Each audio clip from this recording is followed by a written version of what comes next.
Well, at this stage, very little information is coming forward officially, Shihab. Al Jazeera was able to confirm, though, directly with the office of the state prosecutor there in Coahuila, in the northern part of Mexico, and they are telling us that at least 11 common graves, I should say 11 clandestine graves were discovered, some of them 1 meter deep, and in those graves they found fragments of human bones. The majority of those bones were burnt up. Also around the crime scene, investigators discovered barrels of petrol that had been emptied out, filled with holes, and their hypothesis at this stage, Shihab, is that that fuel in those barrels was used to burn the bodies. So at this stage, still no confirmation on just how many people were killed, but human remains were found in that part of the border, just about 10 kilometers south of Texas. There were some reports that officials had suggested the Zetas drug cartel were responsible for these deaths. Has any evidence been produced?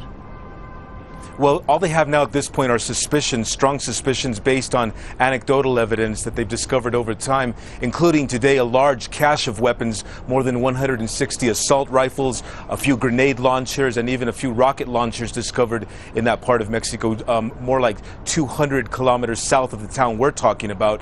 Those weapons apparently were a weapon cache belonging to the Zetas, and officials told me on the phone just a few minutes ago that they believe that that's the place, this is a part of Mexico where the Zetas have been operating, so they do believe that this might be the group responsible for this latest round. So many mass graves unearthed in the last few weeks and months. How are all these investigations going?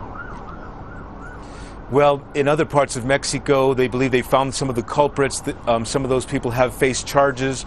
At least one man who is apparently a leader of one of the cells of the Zetas faced charges on Friday.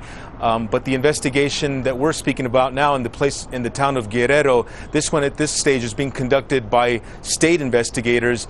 And when more media start to cover the story, I'm sure there's going to be a lot more political pressure on the federal government, and they'll likely send federal investigators to look into those graves found in that part of Mexico. Frank, thank you very much.